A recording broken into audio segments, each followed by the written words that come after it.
Kongversation.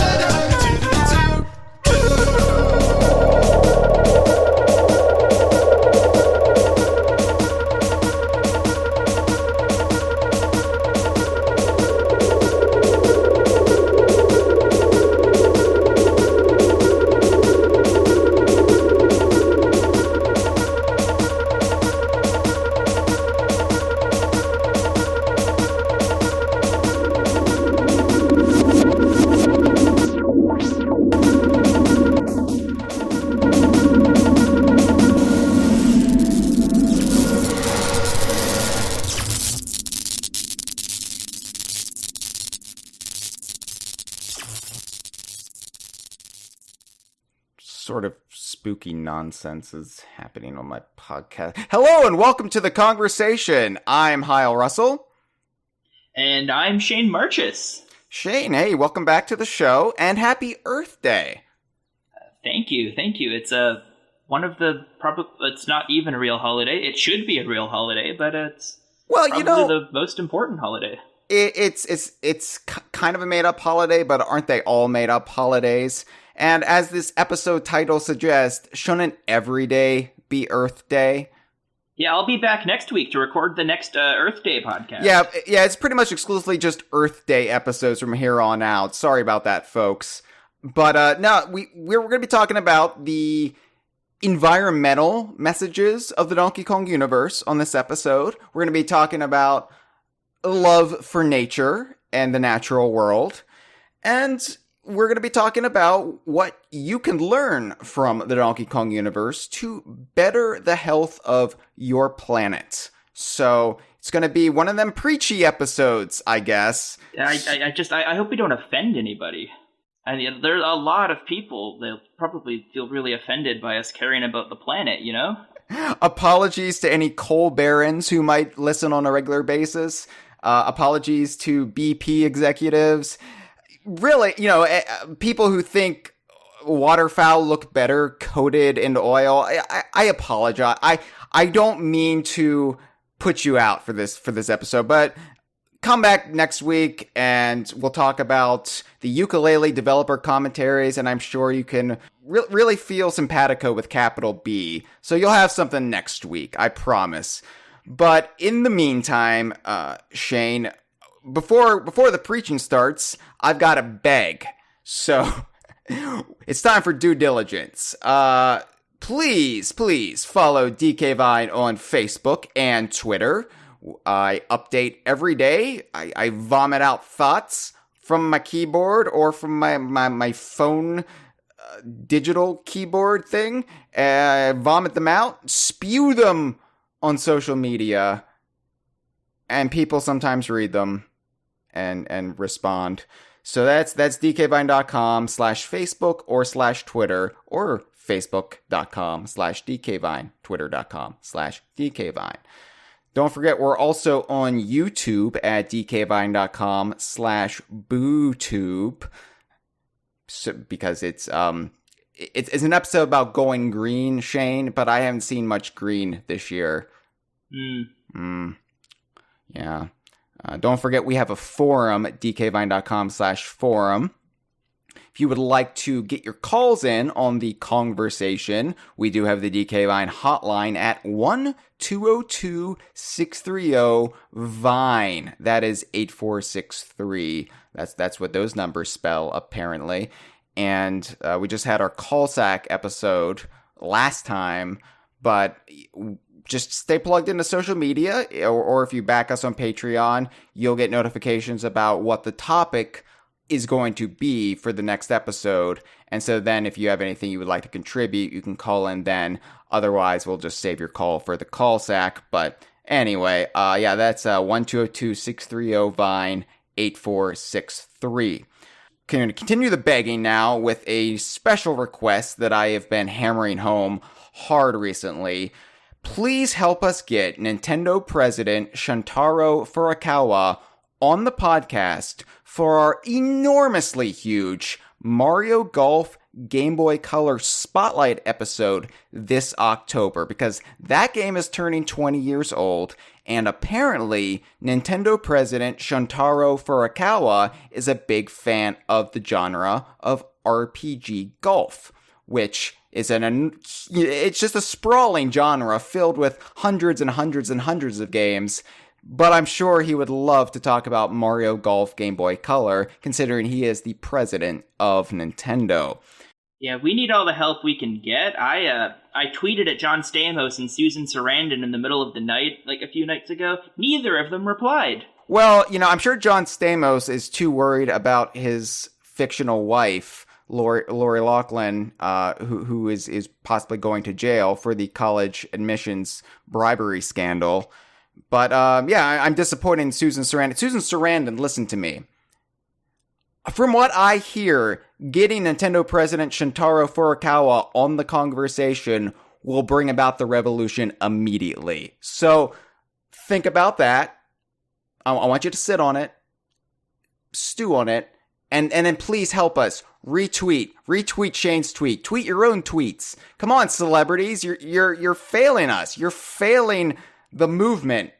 But I thank you, Shane. I thank you for making the attempt, because I really feel like John Stamos, he is one of my favorite Beach Boys. He, after Brian Wilson and Al Jardine, and I think I might hold him above Mike Love in the Beach Boys ranking list. So that should be a feather in his 80s mullet. So there you go, John Stamos. But please, John Stamos, please help us, and help us at home too.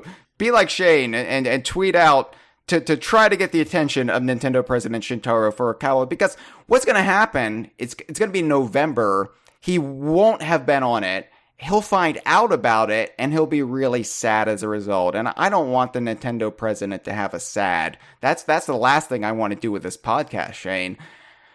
Yeah, it would break my heart if he didn't get to be on that episode. And I could try to get Reggie now that he's retired, because that might be the easier get since he's just sitting around day drinking. But I don't want to settle for anybody with newfound irrelevance. Like, Reggie means nothing to Nintendo anymore. So why would I try to get Reggie on the Kongversation's enormously, stupendously big Mario Golf Game Boy Color Spotlight episode? That doesn't make any sense.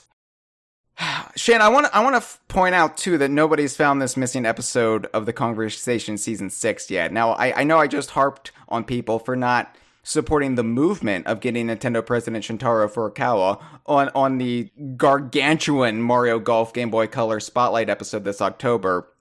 But I have to do it again, because nobody is doing any legwork to figure out this mystery. This neatly bundled mystery that I have laid out for people, like the Batman villain, the Riddler. Doesn't the audience of a Donkey Kong podcast want a signed Sea of Thieves comic book? I mean, look, as I will explain to Nintendo president Shuntaro Furukawa when I get him on the podcast, it makes a lot of sense when you consider that Sea of Thieves, in the expanded literature, had an appearance by Captain Black-Eye, who of course appeared first officially in Banjo-Tooie, and as we all know, Banjo first debuted in Diddy Kong Racing, which was published by Rare, but starred a character that is a wholly owned Nintendo IP. So, really, I mean, it's obvious why you would want a Sea of Thieves autographed #1 comic book. But beyond that, you should just want to listen to another episode of the Kongversation. There's an entire episode out there that people have not heard, and it's delightful, I presume. I was probably pretty hammered when I recorded it, but it's real, it exists. It's I have not listened to it, but it's the topic and the co-host were both my ideas, so like as kind of a producer of the episode, it's probably pretty good. I'm sure it's amazing, and we actually sat down and recorded it. It's the usual length. We didn't cut any corners, so come on, people. All you have to do is just listen to the entirety of Season 6 again and figure this out. How hard can that be? How hard can that be? We're going to be saying that a lot when we discuss how we can save the planet. through the power of Donkey Kong games on this episode. How hard can it be, Shane? It's probably pretty easy, right? Hashtag bring back the spiders, although in this episode, I guess that should be hashtag bring back the honeybees. But, hey, DK Vine's on Patreon.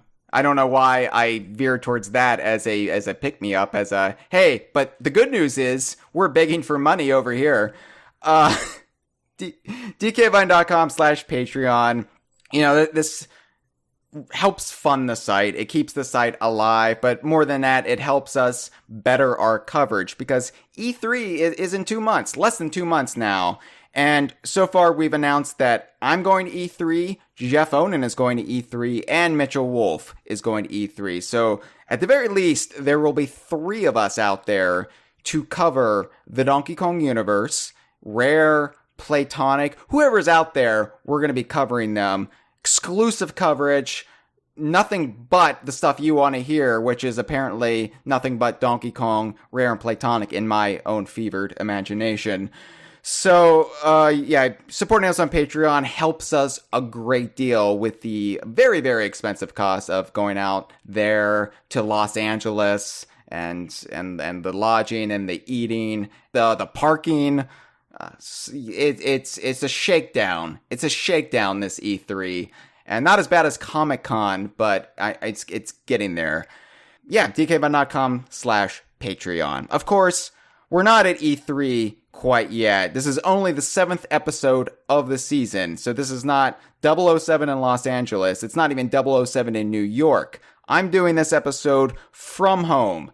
And that's probably a good thing because I'm not burning any jet fuel for this, the Earth Day episode of the Kongversation. All right. So, environmentalism, Shane. Love it. I think hot take here, but environmentalism it's pretty good. A take that's getting hotter every year. When I was sitting down to prepare this episode, Shane, I had to do some self-examination because I love nature. I love the natural world. But did my love for the natural world come from my Donkey Kong universe and Rare fandom? Or did a fandom of nature, if you want to call it that, help me fall in love with Donkey Kong Country? So I was thinking about this, pondering this, doing a little bit of soul searching. I had a healthy appreciation for nature even before Donkey Kong Country came out. But that game and so many Rare and Donkey Kong games after really helped influence the person I grew up to be. And I know that sounds pathetic and kind of sad that, I became the man I am today because of a children's series about talking monkeys. But, I mean, at this point, I am who I am. I'm a fucking weirdo, and that's fine. I embrace that. I am proud of the weirdo I am. The dew-flinging oddball that the children avoid on the street. But, the truth is, I probably wouldn't be a vegetarian if I hadn't had so many thoughts during my childhood about animals and sentience and googly-eyed anthropomorphism. It really makes you question things. It really makes you question what's on your dinner plate. And so, yeah, am I a vegetarian because of Donkey Kong? Sure.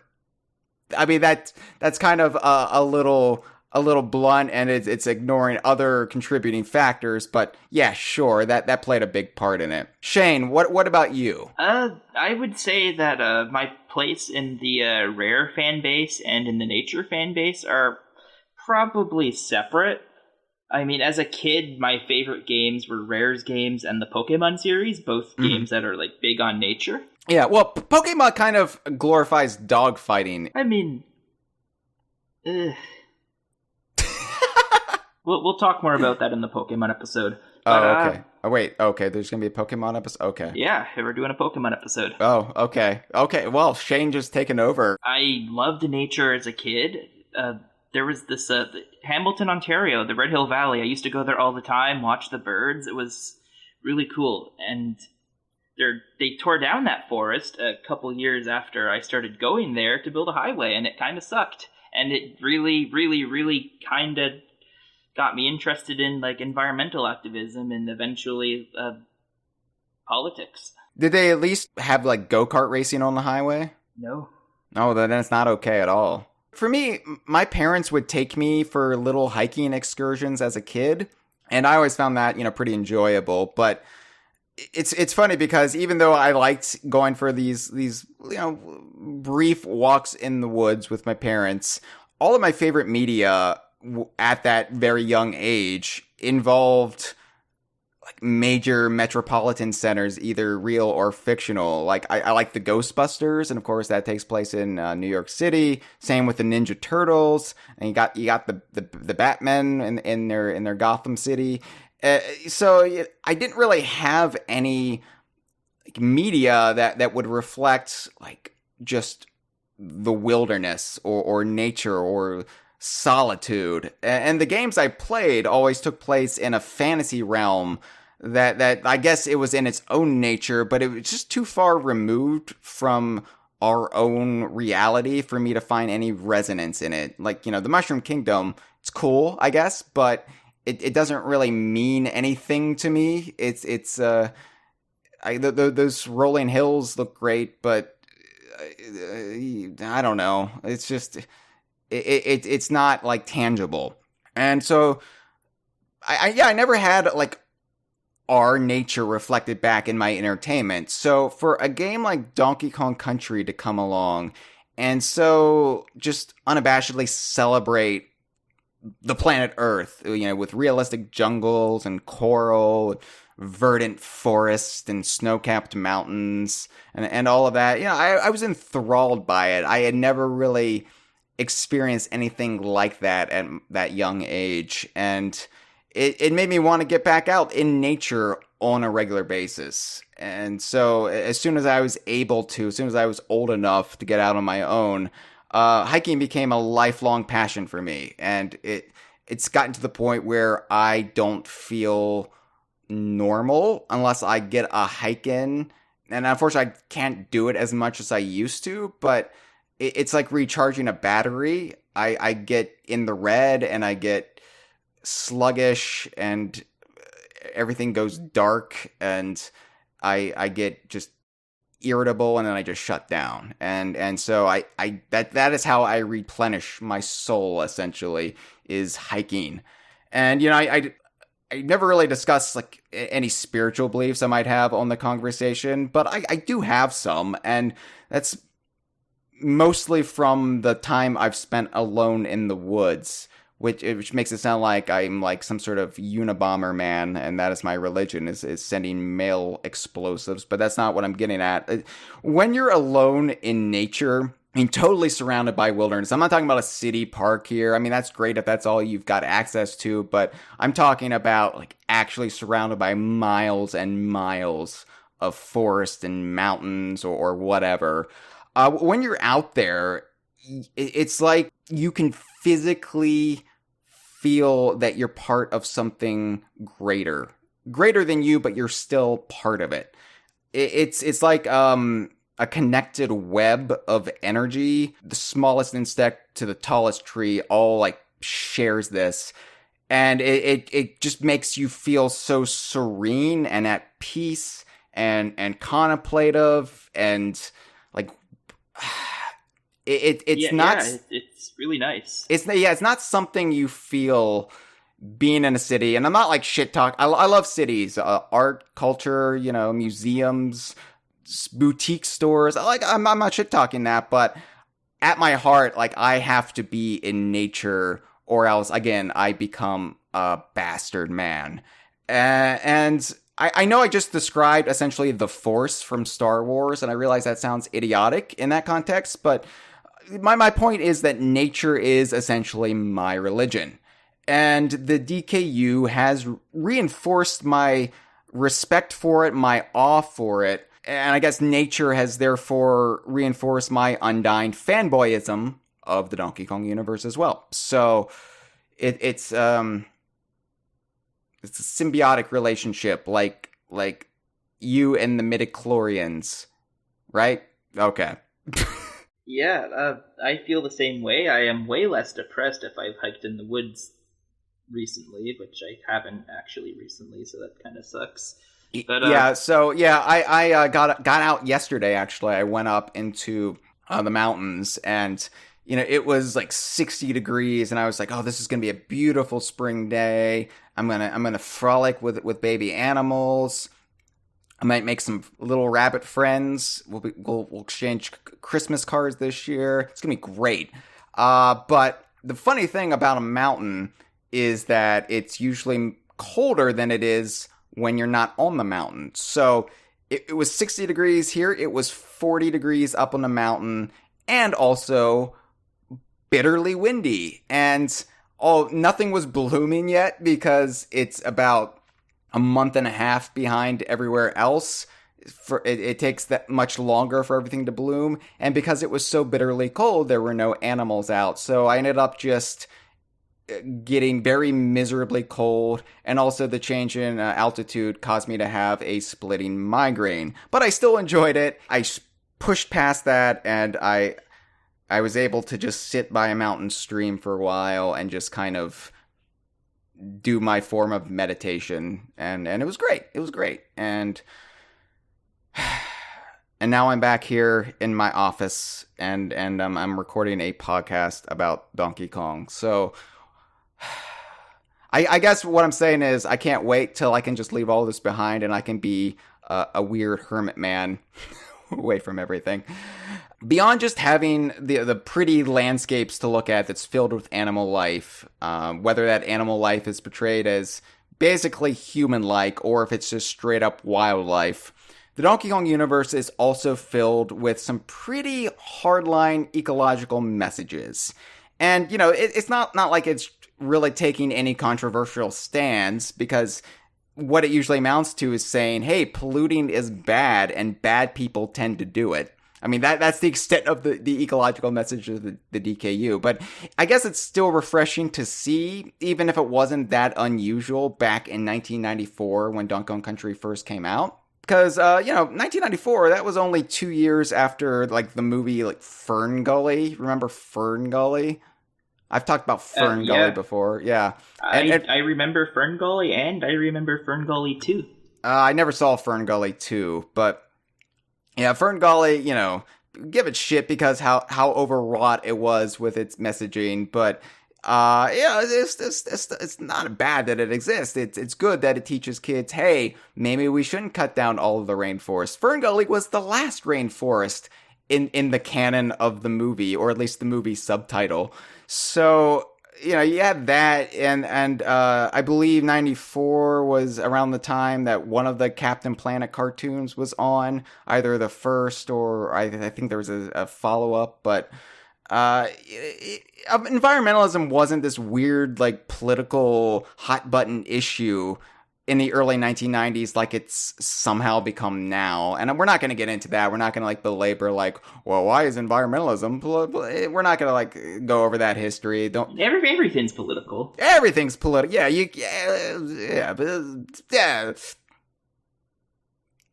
like how I just sidestepped any chance of controversy there by just stammering and then just killing the discussion dead. I don't know, the early 90s, it was funny how everything was ecological, and somehow we got away from that, especially in the early 2000s when everything was buy a Hummer and consume, and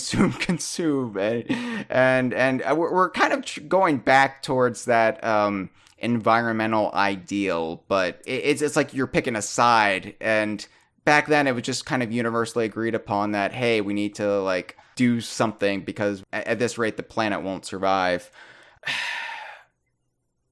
I was thinking, sitting down and talking about environmentalism on Earth Day is all well and good, but I need to basically put my money where my mouth is. And I don't have much money because of the YouTube demonetization. So what could I do during the course of this episode to be a good example? And I thought I would record this episode without any air conditioning running in the DK Vine offices. So it gets very hot and stuffy in here without air conditioning. And right now it's approaching almost 90 degrees. It's in the mid 80s right now in this office. But I thought, I can't be a hypocrite. I've got to do this episode without air conditioning running. So we're going to see how this goes. I'm probably going to overheat by the end. I'm serious. I'm actually doing this, Jay. Like I don't have any AC running right now. So I'm already sweating profusely, and I'm trying to drink as much water as I can, but this is going to be bad. I might pass out. So if I do pass out, I need you to bring it home for me. Can you promise me, Shane? I promise you, Hyle. Okay, thank you. So, looking into our live stream really quick, because we do live stream this for the patrons at the $5 and up tier. We've got Andre, and we've got Orangaslang. So Orangaslang says, curiously enough, golf being a prominent topic on an Earth Day podcast, because we were mentioning Mario Golf for Game Boy Color, because we want to get Nintendo President Shintaro Furukawa on that episode. He says that it's a bit ironic due to the ludicrous water usage. Maybe a Donkey Kong golf game would push people to divest from the game in, say, Phoenix, Arizona, where only sand traps ought to be. And that is a great point. Thank you for contributing, Orangaslang. I brought this up on Twitter the other day because I believe a friend of the show, Grunt, the puppet maker extraordinaire, for some reason, because he just does these things, he took a clip from the movie Caddyshack, but he synced the audio with a K. Rool and Capital B puppet. Okay, I think it's because the Masters just happened. Anyway, and Shane, I know you don't know the rules to golf, so I won't bore you. I don't. I know lower scores are better. Yes, that's true. When you say like that's above par, that's actually a bad thing. That's actually a bad thing. If there's rings floating in the air, you got to try to make the golf ball go through them to get more points. That is absolutely a fundamental of golf. So I would say you do know the rules to golf. You do know the rules. No, but he tweeted this, so I retweeted it, and I brought up that back when Donkey Kong Jungle Beat was shown off at E3 2004, the day before, we saw the sign in the background of another picture, but it was cropped weird and at an angle, and for some reason we were reading it as Donkey Kong Golf. I don't know how you get Donkey Kong Golf out of Donkey Kong Jungle Beat, but from there on, that's kind of become a running joke about we want Donkey Kong Golf. Not Mario Golf, Donkey Kong Golf. So a Donkey Kong Golf game that tries to go like completely green, but by not watering the greens, would be an amusing kind of take on it. Although, the one golf course on DK Island, Congo Canopy, there's a couple golf courses on DK Island, but the first one we saw was Congo Canopy, and that took place entirely in the treetops of the Congo jungle. So I imagine that is easier to maintain than most of these luxurious 5-star golf resorts are. So, and we'll talk about other ways the Kongs reduce their impact on the environment as this episode progresses. So, Gothic Teddy Bear is also in a live stream, and he says, every day is Earth Day, so let's plant an evil acorn from Pocket Tales. It will grow into a beautiful tree that becomes Click-Clock Wood in 1998. And I don't know if that is really how Click-Clock Wood formed. It didn't seem to be made of any evil acorns, so... Yeah, I guess to bring it back to golf courses, I said earlier when I was a preteen, I had a lot of hikes in the King's Forest in Red Hill Valley in Hamilton, Ontario. But sometimes during the trails there, you would see golf courses because part of the forest was already torn down for a golf course before I moved there. Well, Canada is just a wasteland. So, sometimes you'd be in the middle of nowhere, surrounded by creeks and waterfalls and animals and my raccoon friends. And sometimes there were people playing golf. And you have, national parks, right? Protected wilderness. Yeah. Okay, yeah, so... Yeah, Doug Ford is trying to take protections off some of the greenbelt. Oh, terrific. Well, he is not my favorite Doug. I was going to say Doug Bowser is my favorite Doug, but I guess my father's name is also Doug, so that would be pretty uncool of me to put Doug Bowser above him. Plus, Doug Bowser hasn't changed his name to Doug K. Rool. So yeah, my dad is still my favorite Doug. So anyway, let's talk a little bit about the environmental messages of the Donkey Kong universe. And of course, we've got to start and mostly talk about the Kremlings, CremKroc Industries, Mechanos, and the different philosophies between the Kremlin Empire and the Kongs and their allies. Right from the outset, we had a pretty heavy-handed ecological message in the Donkey Kong universe, in the original Donkey Kong Country, with the fifth world of the game, CremKroc Industries Incorporated. Although, interestingly, like, looking at the map, like, the early map screens of the game, CremKroc was originally positioned behind, like, Vine Valley, or between Vine Valley and Gorilla Glacier, and then it got moved to between Gorilla Glacier and Chimp Caverns on kind of like the slope of the island, but it still kind of pops up in-game incorrectly as the original. Like, for example, Donkey Kong Country 2, when you look at Donkey Kong Island in the background of the Gangplank Galleon world, or from K. Rool's Keep, you can see the smokestacks are incorrectly placed.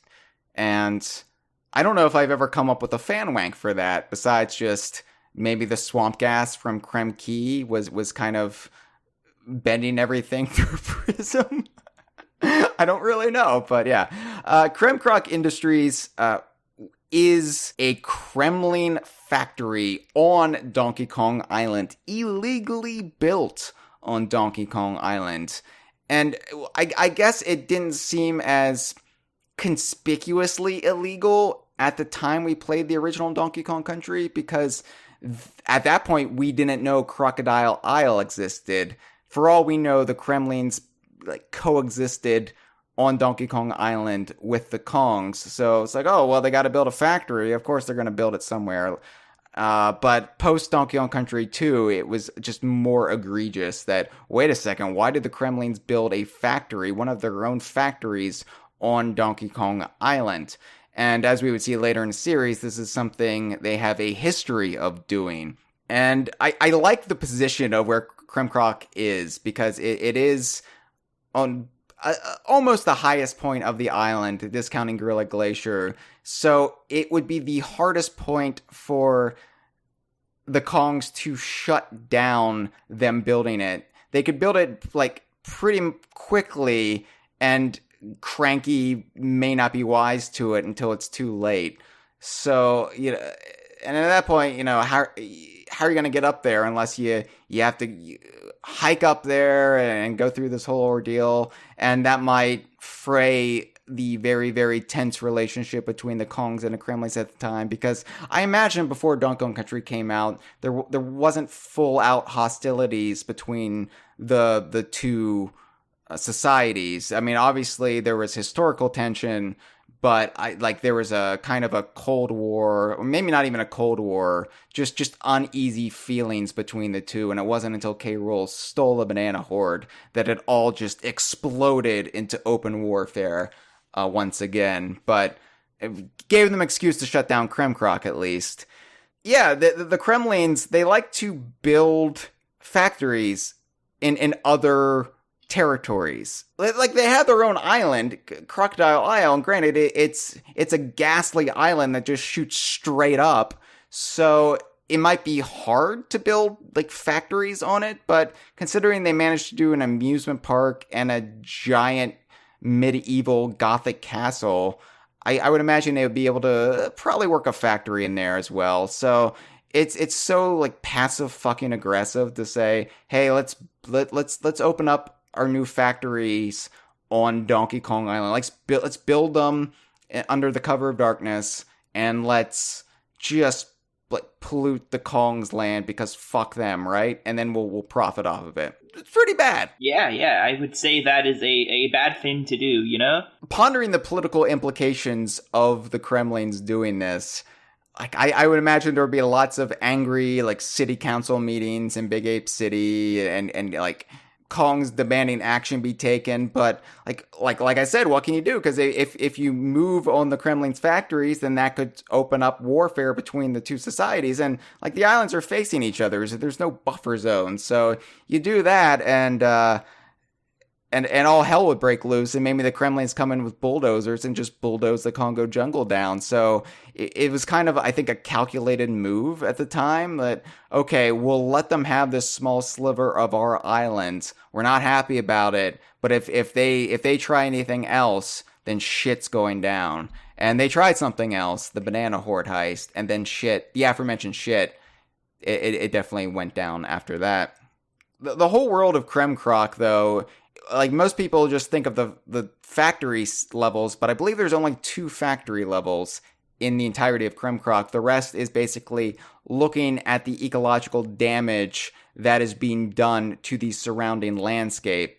And you've got the cavern stages where the Kremlins are actually mining coal and bringing them up on those elevators. And then you've also got Poison Pond, which it's basically just a pond filled with Mountain Dew. It doesn't really seem to cause any long-term damage to the Kongs or Ingard, but it's still quite unpleasant. And like the implication is, I think that it's still a relatively recent poisoning. I don't know how toxic the runoff into Poison Pond is, but I imagine all of that coral is now quite dead, and Poison Pond at least would never be able to make a full recovery afterward. I don't know, because we've never actually gotten a chance to revisit it, unless you are one of the freaks like me who would at least try to argue that Donkey Kong Country for the Game Boy Color could be conceived as a new adventure in the year 2000. Yep. What were your memorable moments from CremKroc Industries? The factory levels had awesome music. See, that's the problem though. Like, actually, the world map at CremKroc Industries, it's really depressing, and I think was one of the first times I had an emotional reaction to a video game. I thought you were just going to say had an emotional reaction. I was like, oh, Shane Marchis was a budding sociopath until he played Donkey Kong Country and felt something for the first time. Yeah, the map screen is just a desolate wasteland. There is no vegetation. It is basically scarred cliffside, and that's it. And the sky is this rust color. It's the word. And you feel bad for Cranky and Candy and Funky because they have establishment there. Granted, I can't feel too bad for them because I rent a townhouse and they own property like a dozen times over when you factor in like all the games that they've appeared in. So yeah, Cranky's 5th cabin is in a polluted hellscape. Boo hoo hoo hoo hoo. But yeah, it must suck to like, I'm gonna get away this weekend. Where should I go? To my cabin on the cliff sides. What have they done? The view is ruined. And what is that smell? It's like living near a paper mill. I would imagine just this rank, pungent aroma that eventually you get used to. And then when you go into clean air, that smells wrong. The Maps Room really did a good job of selling the point. But as I alluded to, the weird catch-22 of CremKroc Industries is how much I actually do enjoy the factory stages. And I think that's all down to the music and how like completely awesome it is. So yeah. you don't really mind the factories so much. And also like the factories in the first Donkey Kong Country, they kind of have this like modernist industrial like 90s kind of grunge vibe to them. So I like the vibe despite everything. Yeah, like you can like the factories as a fan of the series, but still appreciate the ecological message. I'm sure that's not a contradiction. Yeah. It's like, I'm a vegetarian who wants to go full vegan, but I love the taste of cheese. And I'm sorry, but I will buy the simulated Beyond Meat burgers because it, you know, even They though are I don't so want to, good. even though I don't want to eat cow, I still enjoy the taste. You know, people are like, well, you're a vegetarian. Why do you want to eat fake meat? Shouldn't you just want to eat vegetables and fruit? And I'm like, I still crave meat. Me being a vegetarian does not mean I dislike the taste of meat. It's that I don't want to eat animals. And we found an alternative. So why is that a problem? I'm not because my life would be so sad if I just ate vegetables.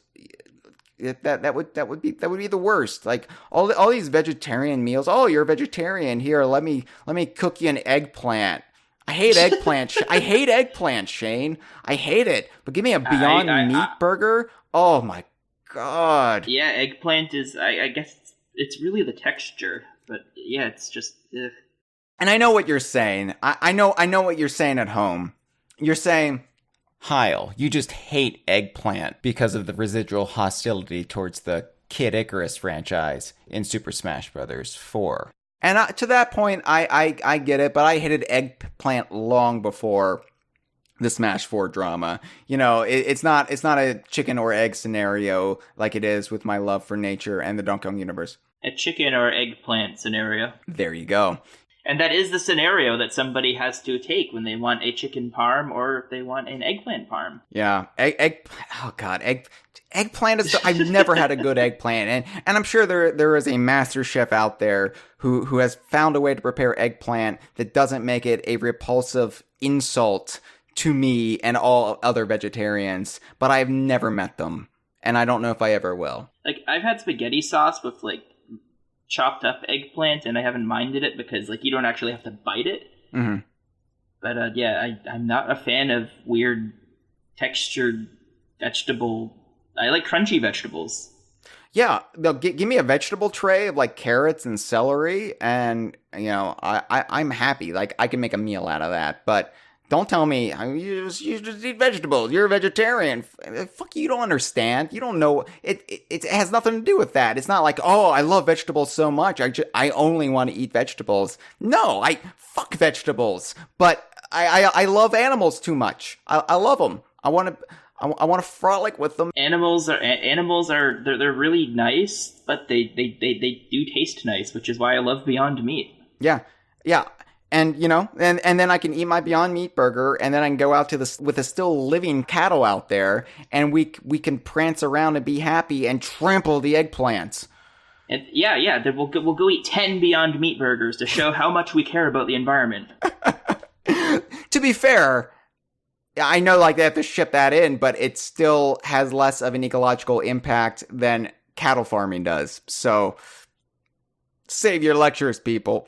Looking at Donkey Kong Country 2 then, we visited the Kremlin's homeland for the first, and well, I was going to say last time, but that's not true because of course they raised the island in the very next game through Kremlin magic, and that is canon, and you can fight me on that all you want, but I will win.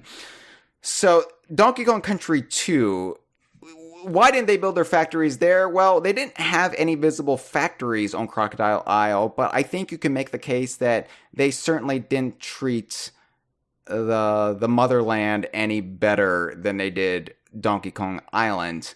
Crocodile Isle was kind of an ecological dump at times.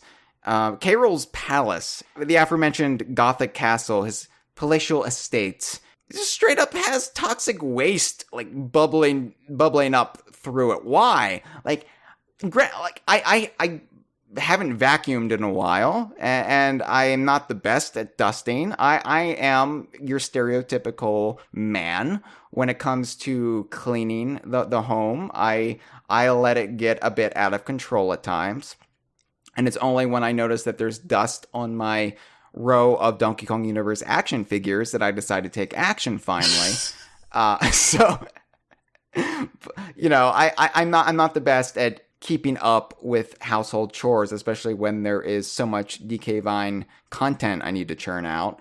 But how bad does it have to get when you have toxic waste like flooding your rumpus room and you don't do anything about it? Like I don't get that. Like, there's the problem. There's the problem with the Kremlin Empire. It's right at the top there. K. Rool has no respect for his space. He has no respect for anybody else's space. Because we're not saying all Kremlings are bad. I'm sure there are some Kremlings who are very much like, pro-environment, and they're like, this is wrong. Let's do something about what we're doing to our island. And then, of course, it's too late because, whoops, it goes Kersplody, and then they have no island left. But that wasn't because of their own ecological malpractice. That was because they let the Kongs roam about their mystical birthland deep beneath the island, and then there was a mystical earth energy in that mystical birthing land, and then the old K. Rool fell in it and clogged it, and then Kersplody. But you could make the case, a very labored case, that's all tied with environmentalism too. Like you've got to respect natural resources and not exploit them. And there they were charging a toll to get across into the Kremlin lost world. And for what? All that accomplished was the destruction of their homeland and heritage and most of their species. So, it's a stretch, but you can make that stretch. So the ecological dumpiness of Crocodile Isle, though, would only get magnified in Donkey Kong Land 2 when, of course, say it with me, when they raise the island with magic. You didn't say it with me, Shane. I'm not going to say it with you because they didn't do that.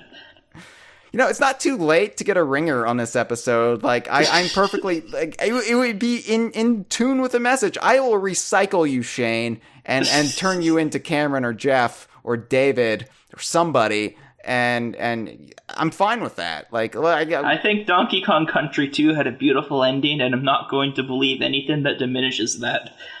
Well, I think Donkey Kong Land 2 had a beautiful ending, too. And it does diminish that when you ignore the canonicity of it being a separate adventure.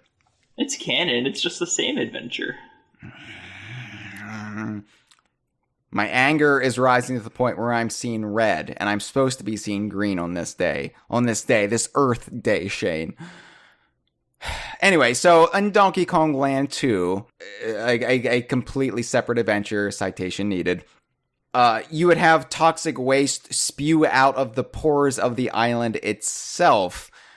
For example, in the level Slime Climb, instead of the Snapjaw Piranha chasing Diddy and Dixie, it would just be toxic waste, much like Toxic Tower.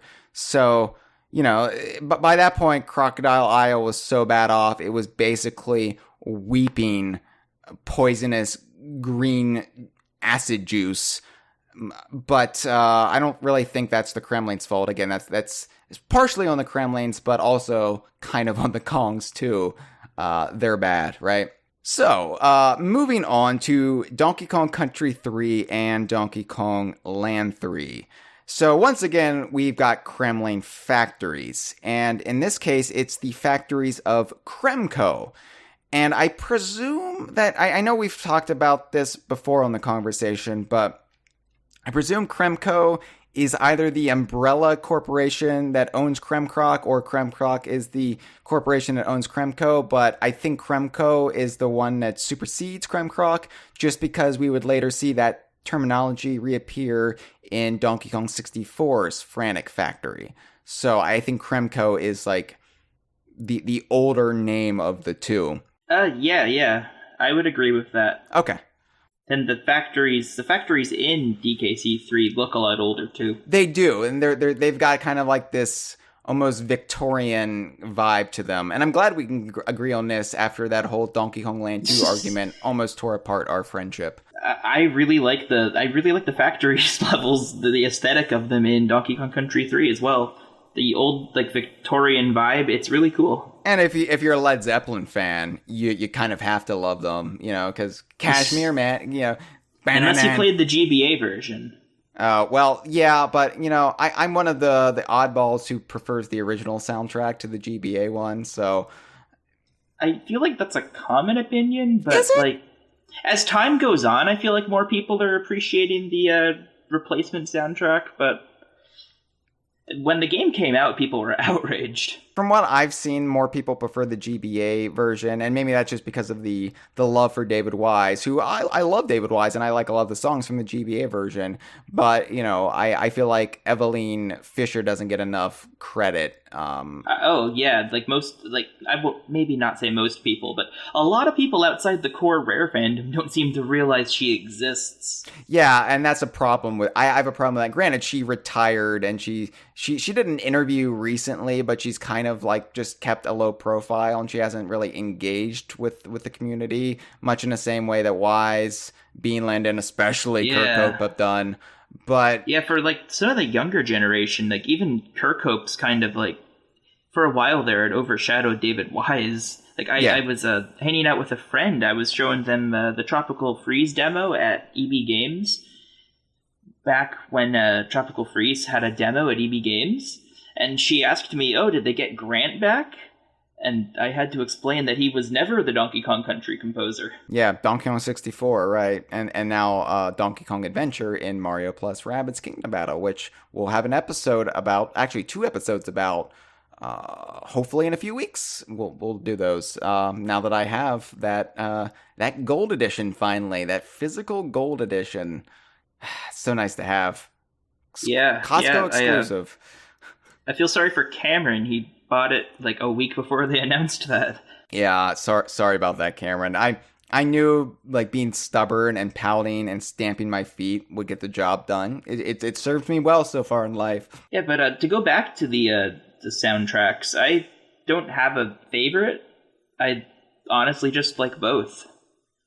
Yeah. I think they both do different things, and if David Wise had the chance to make a high quality version of his GBA soundtrack, I think it would be just as strong as the one on the Super Nintendo. It would have been more environmentally friendly to just reuse the soundtrack they had rather than all the electricity they had to use in David Wise's recording studio.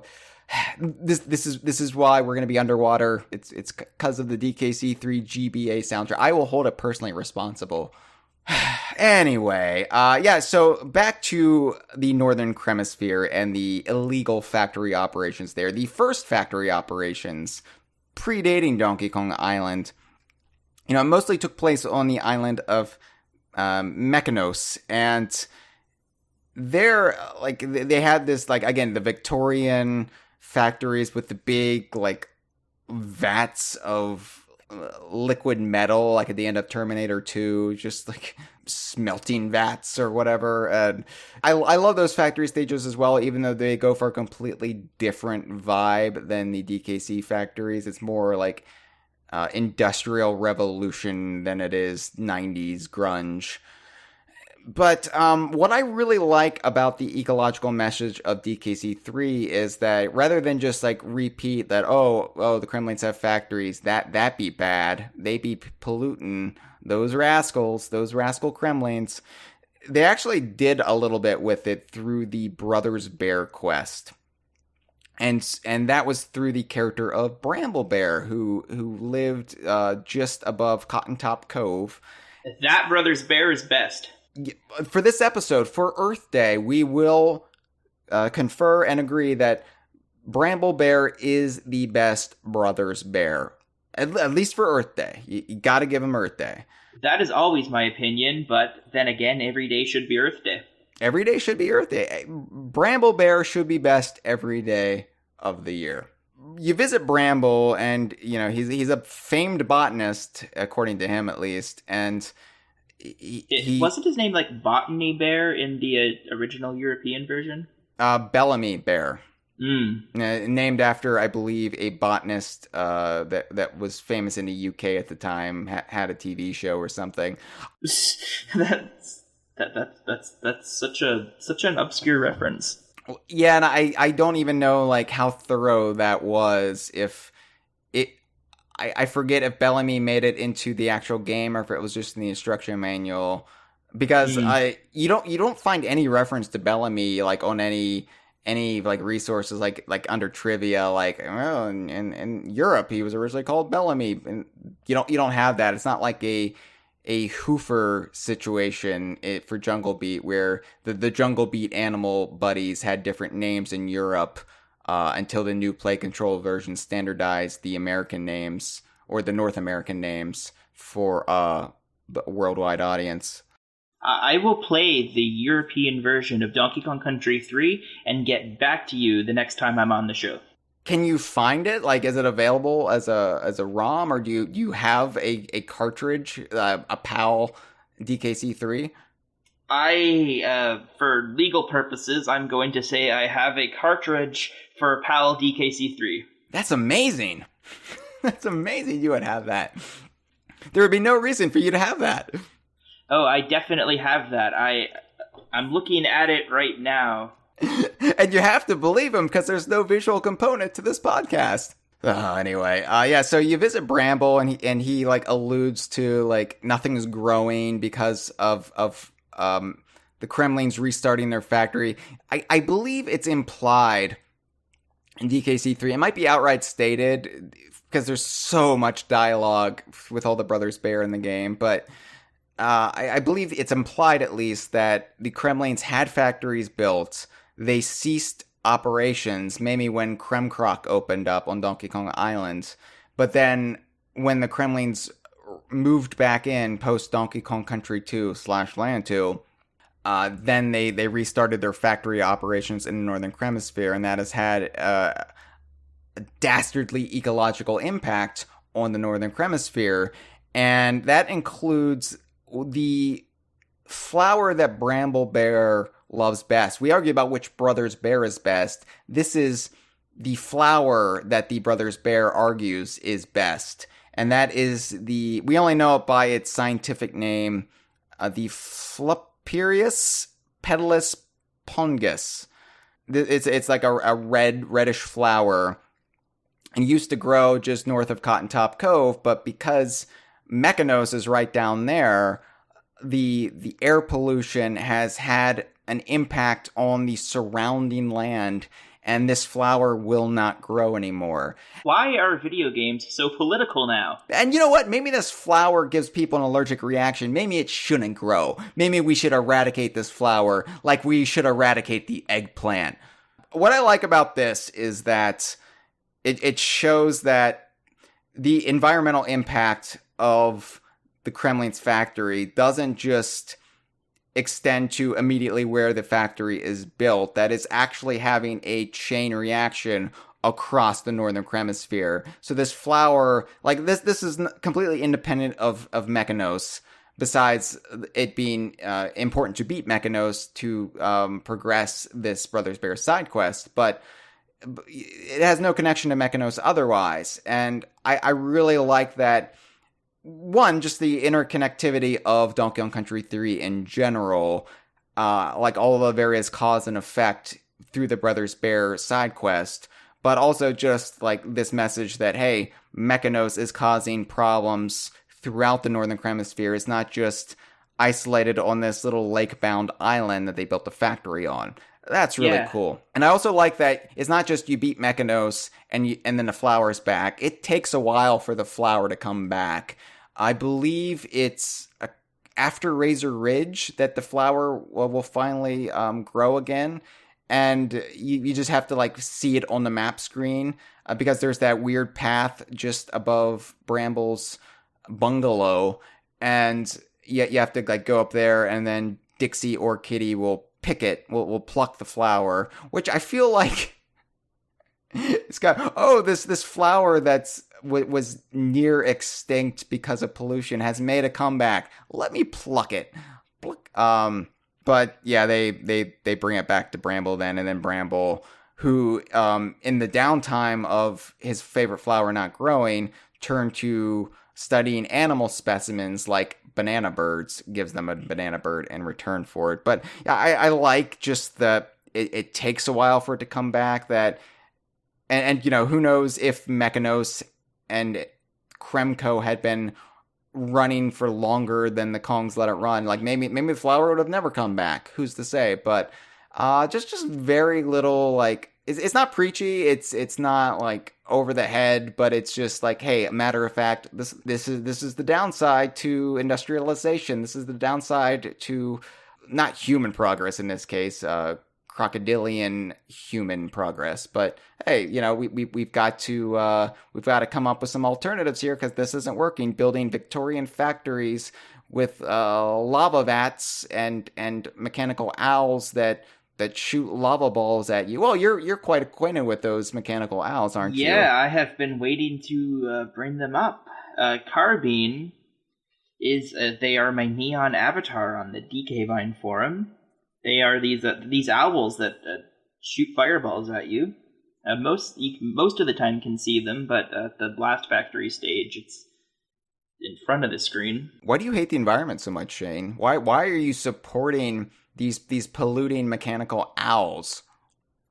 Do you think they're mechanical? Aren't they? I know it's like a clear reference to the Harryhausen film, the little owl in that. Bubo, the mechanical owl. It's from Clash of the Titans, the original Clash of the Titans.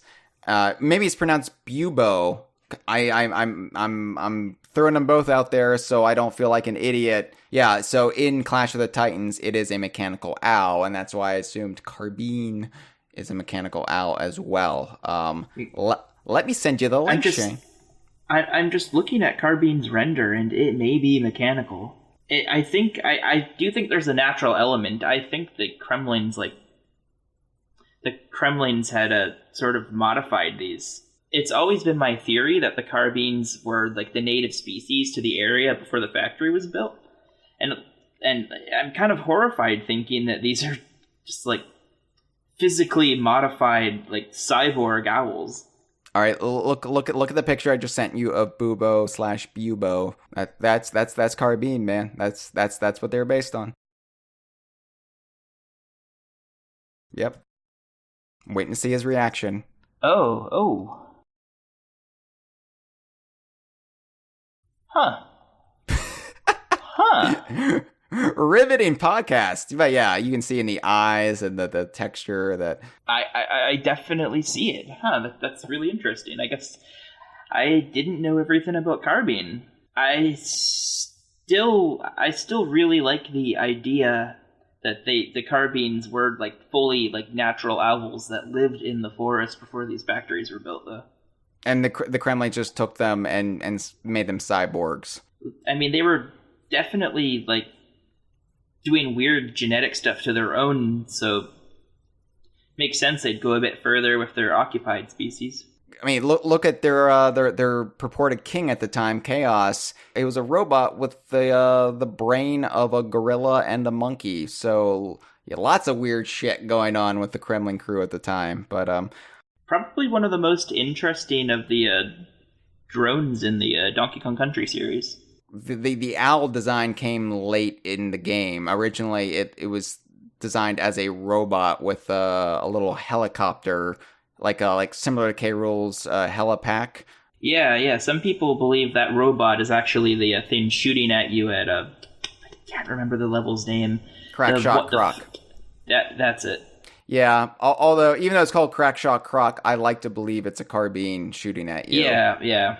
See, I didn't remember the level name, which is why I thought it was a carbine, but it's called CremKroc, but yeah, it's more probably not a carbine, or maybe the person who named the level wasn't the same person who designed the gimmick. Carbine is part of the Kremlin crew, so maybe it's like a croc by association. So I was thinking that, but I just don't think they are willingly part of the Kremlin crew. Okay, well that's just because you stan Carbine, and you're looking for the best. You're making excuses for them. Yes, that's all you're doing. I stan Carbine. I lock my pregnant wife up in the trunk of my car, and I drive into a river for Carbine. That's going to be a great tweet from the out of context Twitter feed. Yeah, I don't think they can make an out of context tweet if we say that it's going to be an out of context tweet. All right, so I just saved you. I just saved your future job prospects, Shane. You're welcome. Of course, Donkey Kong Land 3 also had more factories from CremKroc, but that the way the game was laid out, there was less thematic unity. There was a level in Land 3 called Carbine Chaos, but Chaos was spelt like Chaos. Like Chaos. Bad guy. which is really confusing, yeah. No, there were factories strewn about Donkey Kong Land 3, and then there was a stage like Tin Can, or a world called Tin Can Valley. But yeah, these are just the kind of extensions of their Kremco / Mechanos operations. So there's really not much to add there, except they also had those factories, and they presumably got shut down after the end of Donkey Kong Land 3. There is Donkey Kong 64's Frantic Factory, and I was going to skip over that just because it's... no, Frantic Factory, that's... Frantic Factory was the level that a certain Harris bomber guy was at when Congresswoman Alexandria Ocasio-Cortez came onto the stream. That's right, and, yeah. He asked her if she knew how to turn the factory on because he was trying to find a way to turn the factory on, and she said she did not know. She said that she loved the N64 but didn't really play that game. But it's possible she was lying because she is a very strong supporter of the Green New Deal, and it's possible she did not want another factory on in the Rare Archipelago. Well, here's the thing, though, Shane, and here's where my thinking goes. She appeared on that stream during Frantic Factory because she actually supports Frantic Factory, because Frantic Factory, despite it being operated by Kremco, is the most ecologically friendly of all Kremlin factories. Hear me out, okay? It's a factory within their own mechanical island fortress. So they're not polluting Kong or Bear territory. And it's also a toy factory as opposed to whatever the hell these other factories produced. The cyborgs and sludge. So really, the Kremlins kind of went green after the events of Donkey Kong Land 3. Now, granted, when I say they went green, they were still trying to blow up Donkey Kong Island with an apocalyptic death laser. So, progress is slow and agonizing. You don't get everything you want overnight. But by and large, I think Frantic Factory shows that their hearts were moving in the right direction. And yes, Frantic Factory was so they could build evil death toys and little robot wind-up creatures to replenish their depleted ranks after the, accidental genocide of Donkey Kong Country 2. So, as far as the altruism of it goes, maybe not so much, but considering the Congresswoman didn't play Donkey Kong 64 as a kid, she probably didn't know that part about it. She only knew the very basics that, the Kremlins are going green with their new factory. I applaud that initiative. Let me appear on this part of the stream. So maybe we should tweet at her to explain, hey, there are these problematic elements of it, but you know what? She's probably very busy. I don't want to bother her. Yeah, I think enough people are tweeting her to bother her. Yeah. I don't want to add to that. And also, being a freshman congresswoman, she probably doesn't have enough political power to persuade Shintaro Furukawa to appear on the Mario Golf Game Boy Color episode. Plus, the overuse of water to maintain golf courses. I'm sure that's not part of the Green New Deal. So we'll just let that lie. But yeah, but the buyout era after Donkey Kong 64 and after CremKroc appeared in Donkey Kong for Donkey Kong Country for the Game Boy Color, which we're not gonna open that can of worms about whether or not that's a separate adventure because we nearly came to blows over Donkey Kong Land 2. The buyout era didn't really have too much in the way of factories, at least from what my memory tells me. It wasn't until Donkey Kong Country returned in 2010 that we got a new factory. Well, an old factory, because the world factory, I believe the 7th world of the game, was, if you look at its placement on Donkey Kong Island, supposed to be CremKroc. It was the once abandoned factories of CremKroc, which were taken over by the Tiki Tak tribe. And the Tiki Tak tribe restored power to them, started up operations. In this case, they were using it to process the stolen bananas from Donkey Kong's Banana Horde, to use alchemy, to use their tiki magic to create or bring back the departed members of the Tiki Tak tribe, and that's where the Tiki Goons and all of the baddies from that game came from. They squirted the banana juice in the empty shells, and then their spirits inhabited said shells once again. But returning to the factories in 2010, I liked, and I don't know if this was Retro's intention or not, because obviously I read way more into it than the people who developed the games probably do. But what I like, especially this implication that it is CremKroc is true, is that we can see what has transpired in the last arguably 16 years since we've been to CremKroc, and that is that nature is slowly reclaiming the land and in the factory. So that certain parts of the factory, the walls have caved in, and you have plants and vegetation. Yeah, there's so much more vegetation. Yeah, that vegetation is actually like coming back into the factory itself, and it's slowly consuming everything the Kremlings did. And you look out through the windows and you can see a young forest out there again.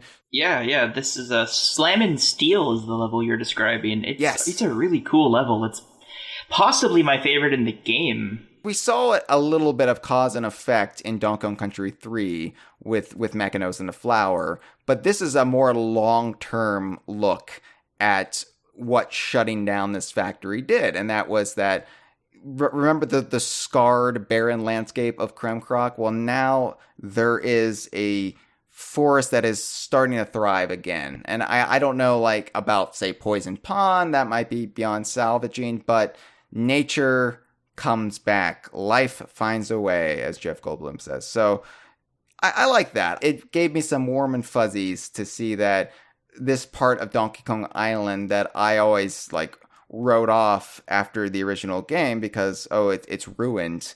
It's not ruined. It has a chance. We all have a chance if we change our ways and how we're harming our environment. I like that, Shane. That makes me happy that this fictional location on this fictional island is doing all right for itself. Even if we trash the planet, at the very least, that little spot on Donkey Kong Island will still be around in our imagination when we hallucinate because of all the smog we're consuming. Yeah. Yeah, it makes me happy too. I'm glad it makes you happy. I'm glad.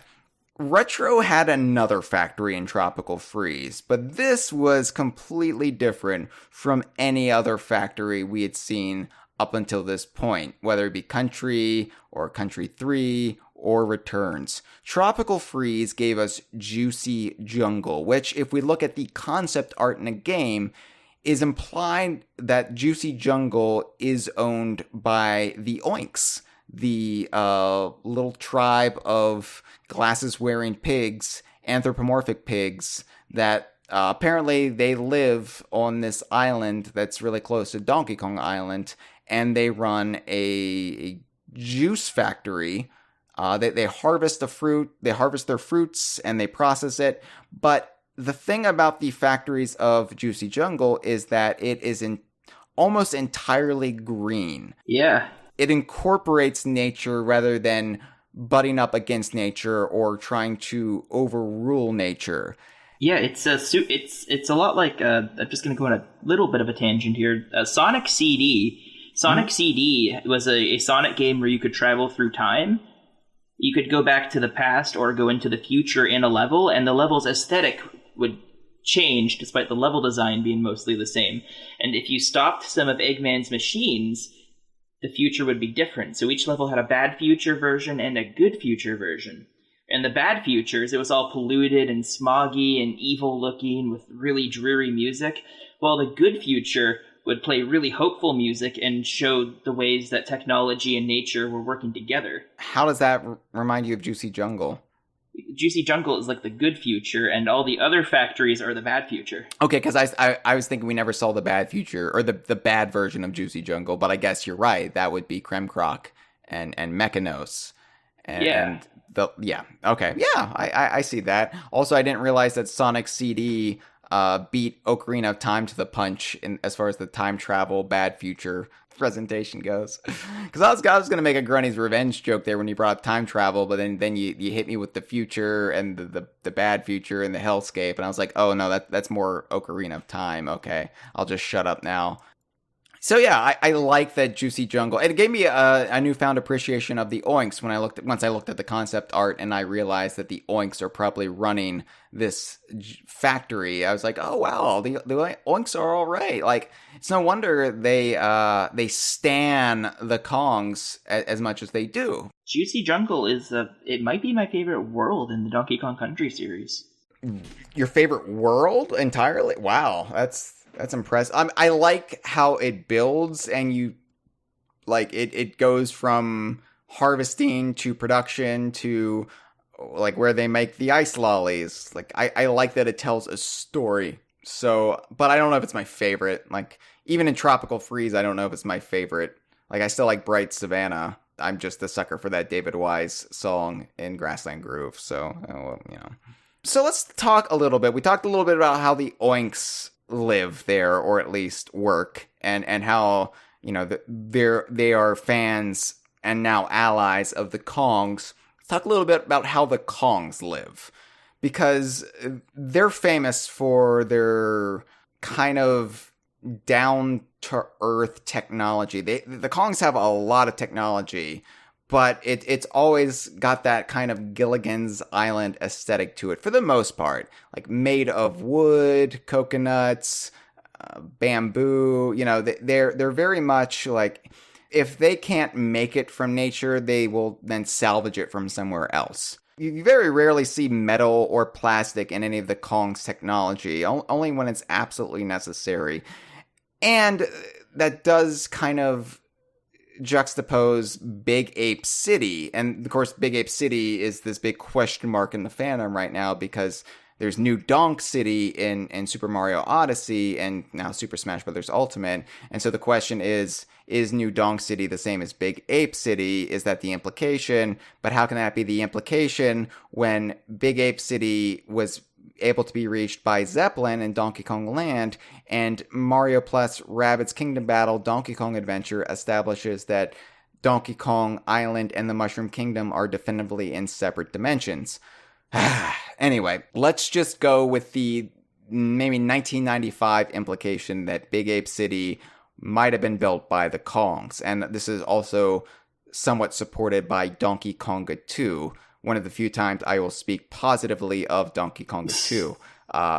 It was a Twitter game I tried to play past weekend, was say 3 positive things about a game you otherwise hate, or any media property you otherwise hate that's still part of a series that you love. So with Donkey Konga 2, it was that it did right by Dixie, because she played a huge role in that game, more so than even Diddy did.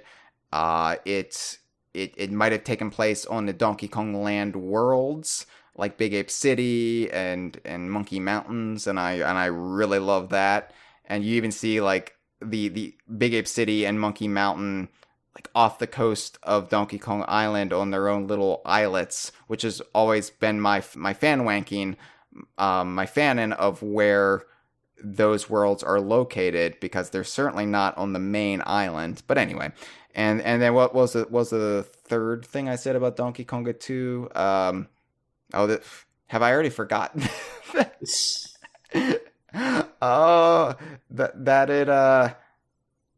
That it ends?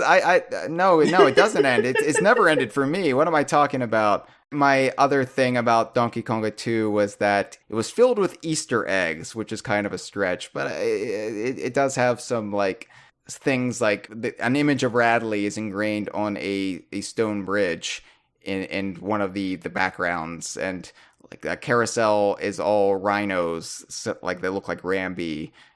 Stuff like that. So I appreciate that about Donkey Konga 2. But otherwise, Donkey Konga 2 can go to hell. Donkey Konga 2 it's a good game, and I think we should respect the Donkey Konga series on this show, or else the head of Rare might get really mad at us. I'm shit-talking Donkey Konga 2. He said he was a fan of the original Donkey Konga. So, I hope he only meant the original. It's possible he meant the series. I haven't heard the episode in a few years, but also, just to clarify, my burning hatred of the Donkey Konga series specifically too is also partly based on the track listing that we got in North America.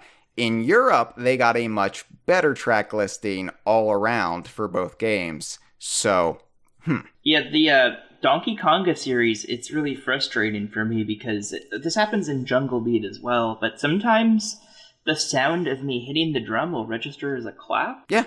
Does that happen to you? Is that just my drums, or That's how you can avoid clapping. Nobody claps in those games, Shane. Like, you have to hit the side of the drums, or else your hands are going to fall off. It's like there hasn't been that much self-flagellation since the original Mario Party in a Donkey Kong Universe game. So no, don't clap. Hit the side of the drums. It's the only way you can keep up. It's a really frustrating game. It is. Yeah. Trust me. I know. But anyway, yeah.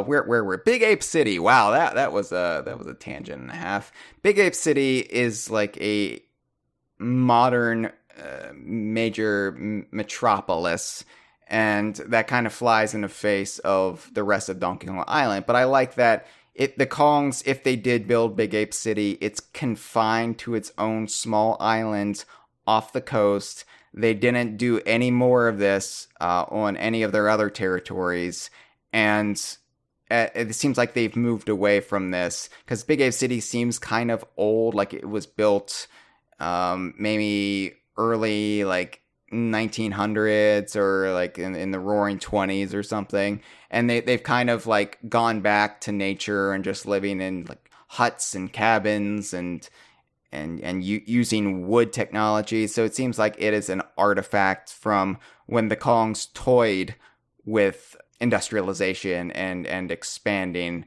not expanding dong, you perverts, but just like expanding their empire. And they said, you know what, this feels contrary to who we are as a I guess people, to use the term loosely. This is completely antithetical to what it means to be a Kong. Let's dial this back. So that's how I rationalize Big Ape City. Shane, I want to give you a little update on my temperature because I've been doing this experiment, no air conditioning in the DK Vine office while I record this episode. So I am now drenched. I am soaking wet. My shirt is basically as if I had just gotten out of the shower fully clothed. So I don't mean to make things awkward, but I'm gonna have to pop off my shirt. That's okay. I'm wearing a green shirt, so I get to keep it on. This isn't St. Patrick's Day. I'm not gonna pinch you if you're not wearing green. Like, really, like, green is the color of the Kremlings. Green is the color of our next foe that we're going to shame for her ecological ways. So really, it's also really cool here, so just wanted to let you know that it's 4 degrees out where I am, and I have my window open, so it's nice and cool in this room. 4 degrees Celsius. Oh, see, yeah. I'm an ignorant American. Yeah, I was like, 4 degrees? That doesn't seem right. Even Canada. But I got it. No, so I'm thinking green is actually the color of the enemy on this episode. So we really should be celebrating brown. Brown is the color of the Kongs, the color of the bears, the color of dirt. Dirt from which our plants grow, even eggplants. Anyway, shirt is popping off here. So sorry about the unwarranted sex appeal. Oh, there we go. All right. Nips are out, and oh God, I'm miserable. All right. Trying to set a good example, Shane. Trying to set a good example. Let's celebrate brown, Shane, and let's celebrate this brown bear. He's actually a honey bear, but yeah, Banjo-Kazooie, which had the very unique message that polluting is also bad there as well. So Gruntilda and the Winky Bunyan clan are basically just as bad as the Kremlings. And, I mean, this isn't surprising considering it was basically the DKC team who did Banjo-Kazooie, so I would say there's less nuance with the Winky Bunyan clan than there was with the Kremlings. I mean, the Winky Bunions did a lot of terrible things, like driving the Jinjos out of Spiral Mountain, and then killing some of the Jinjos, running them over. Yeah, no, I mean, the Winky Bunions, I think, by and large, are portrayed as more heinous and evil, with the exception of Brentilda, of course. But as far as like the polluting aspect goes, it was more of a slow build up to revealing like all of their operations, because in their first appearance, Gruntilda's first appearance, Banjo-Kazooie, we only really had Rusty Bucket Bay, arguably Clanker's Cavern, but that was more like where they dispose of the garbage.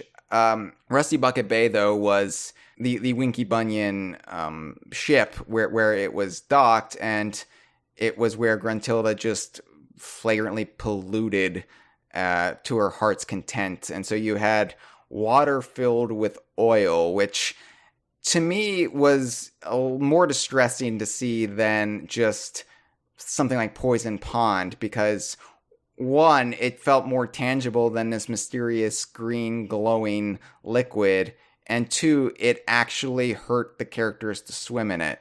So it was a more immediate impact. And of course, we had poor Snorkel the dolphin, who was in Rusty Bucket Bay. Not only did he have to swim in that oily water, but he had an anchor dropped on him as well. And I'm sure he's, we've gone over this before on the Kongversation, but I'm sure he's never fully recovered from that anchor slicing through his body as it freed him. But I think it really wasn't until Banjo-Tooie and we got out across the Isle o' Hags that we saw the extent of how the Winky Bunions treat nature like full time, and that is with Grunty Industries, the Winky Bunyan factory conglomerate, which of course we know what they produce there: underpants. They were a rival of Mr. Pants and all the product coming out of Pantsland. An inferior product, I would argue, but it would be really nice if the upcoming game Brief Battles would not only incorporate Mr. Pants, but maybe also incorporate Gruntilda, so we could finally have a battle to see who has the superior underwear. And I'm going to say it has to be Mr. Pants because, one, it's Mr. Pants, the world's most interesting man. And two, from what I gather, judging from the state of how Pantsland looks, they're very ecologically friendly producing those Y-front underwear, whereas Gruntilda and her sisters just polluted the hell out of the land. And also surrounding areas too, like Jolly Roger's Lagoon, needed cleaned up.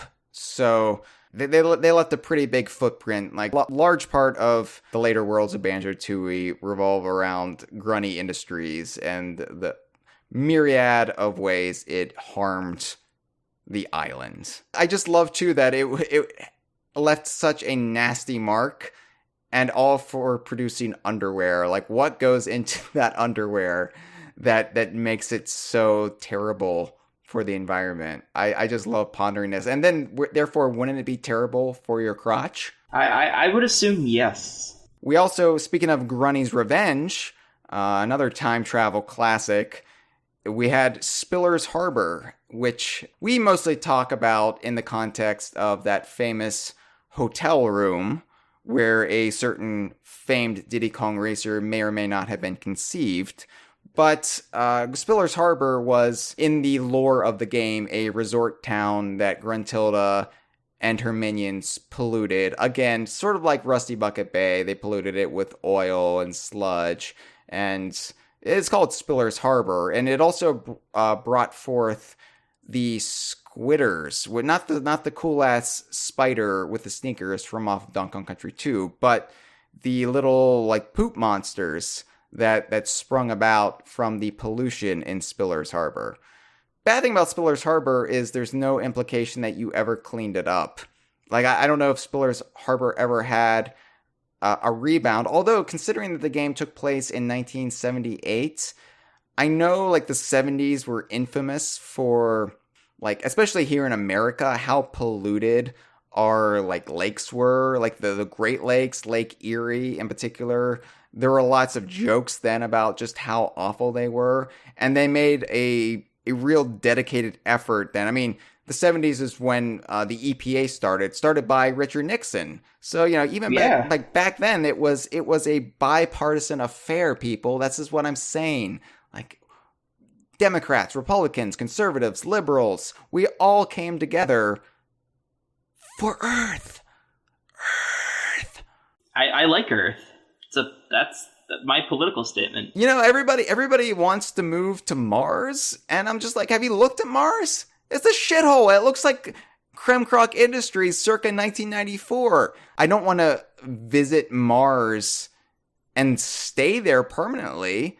Earth is green. It has water, oceans, streams. It has forested mountains and jungles and glaciers for now. Like, Earth is beautiful, and Mars is red and rocky, and we've got rockiness down here if you want some of that. But I wouldn't want it full time. So whenever it's like, oh, we can just trash Earth and move to Mars. No, I don't want that. It's CremKroc circa 1994. Also, in Grunny's Revenge, Freezing Furnace also had the beginnings of Grunny Industries. That is where they started Grunny Industries in the world Freezing Furnace, because that was a snow world, but deep underneath there was a molten core of volcanic activity in the caverns down below, and they used that lava to begin the fires of industry that became their underwear factory that spanned, at the very least, 2 decades. I imagine when the Winky Bunyan sisters, Mingella and Blobelda, were killed in Banjo-Tooie and then Grunty was decapitated, I imagine Grunny Industries shut down at that point, because who would be left to run it? At that point, like, Grunny's just like hopping along trying to get back to Spiral Mountain, and then Log enslaves her at the end of Nuts and Bolts. So there really not much opportunity for her to expand the business after that point. Yeah. Okay. That's Banjo-Kazooie. Any other ecological messages of Banjo-Kazooie that I'm missing? I don't think so. I wanted to add that I really liked Click-Clock Wood. Yeah, I mean, if we're just talking about our appreciation for nature and not how much the bad guys and girls are hurting nature, then yeah, Click-Clock Wood, absolutely. What's your favorite season in Click-Clock Wood? I could not answer that. But if I did, I would probably have to say spring. Yeah, same here. It's definitely spring for me. And Kirkhope's spring rendition of the Click-Clock Wood theme, oh god, every March 20th I have to listen to that. For those of you in the southern hemisphere, March 20th is when spring begins up on this half of the globe of Earth. It's still kind of cold up here. I mean, there were some pretty warm days like a week ago. I don't know. We get like 2 days of spring and then it's like blisteringly hot. I was on a mountain yesterday, and it was essentially the equivalent of what your temperature is now. So I do understand. I do relate. Yeah. So apologies. I didn't mean to be so mid-Atlantic American centric there with my viewpoint on spring. So I'm sorry if I put you out there, Shane. Although, quite frankly, you deserved it after what you said about Donkey Kong Land 2. You mean that Donkey Kong Land 2 is a retelling of Donkey Kong Country? So Yooka-Laylee, jumping forward to Yooka-Laylee, the spiritual successor to Banjo-Kazooie, you would think there would be a lot of this kind of messaging in the game, considering that it is about an evil corporation. Like, you were literally like walking through the halls of this heartless business run by this bastard of a businessman. But there's really not much in the way it speaks more about businesses gobbling other companies up and for their own profit and purposes, and the dangers of monopolies and what have you. There's a little bit of polluting. The Novelizer 64 machine created these pools of sludge when it was done with the words, and you had like the alphabet like spitting out of it, like just this rancid alphabet soup that was left out for a few months. But besides that, I don't really recall any messaging to the bluntness that was the Banjo or Donkey Kong games. Maybe in a future sequel we'll get some of that. I don't know. Also, it probably helped too that the worlds were books, and so a lot of times they were an idealized environment that Capital B was exploiting, but he couldn't exploit them to any great extent. Like, the most he did was kind of take over the casino, but that's about it. So you had some operations in Galleon Galaxy, but I think that was like just within the context of the characters in the tome itself, and not actually anything Capital B was trying to pull. All right, then. We do have some calls to take before we wrap this episode up. And so let's take our first call. Well, first call of two, really. We apparently people just kind of hate the Earth. These are the people who want to move to Mars. So, all right, here we go. The two people who called in, they'll stay on Earth with us, Shane, and we'll rebuild civilization before the Great War of Donkey Kong Land 2's placement in the timeline destroys us yet again. Here we go. Hey, guys, it's Smash again. Try to keep this short. You know, I never thought for a second that you could get, alright, so the factors of ecology, I never actually thought that Donkey Kong could teach climate change and environmentalism, so I actually think you picked a pretty good topic, Hyle. I think it was pretty smart of you. Yeah, man, you know what? I don't think it's curing climate change, because I have been playing through Donkey Kong Adventure in Mario Rabbids, and dude, it's a different dimension. And the Mushroom Kingdom is a different dimension too. So from Earth, from my understanding, so as far as I know, climate change, dog, doesn't really mean anything in either of those dimensions. So in regards to Donkey Kong's world and Peach's world, dude, who gives a fuck? Right now, not to say it's not important, but you know, everything seems to be self-regulating itself. Even Bowser doesn't seem to be worried about, you know, he seems to be caring about the ecosystem. You know, he only builds shit where he can, you know, use it, like lava and shit, you know, so he seems to be using the environment to its fullest potential. So, you know, I don't think we gotta worry about that too much. Now, not to say that DK can teach kids about the environment. This is an important topic, especially in today's day and age. So I suggest that when K. Rool makes his return, he comes in with a heat wave. No? He uses DK, because, you know what, even if K. Rool comes back, he could just use Frederick's foghorn and freeze him up. So we can't even get a Donkey Kong. We can't even get K. Rool to come back, because DK will just freeze him. Jump on his head and crack him head's ice. So, you know, yeah, man, actually, this is, you know, I like to hear y'all ideas on this, but I got nothing. I'm going to be honest with you. Shoot. Yeah. Long live the king. Ah! Thank you for the call, Smash. We're gonna bring up the Horn of Frederick here in just a bit, because there's a point I want to make about that horn.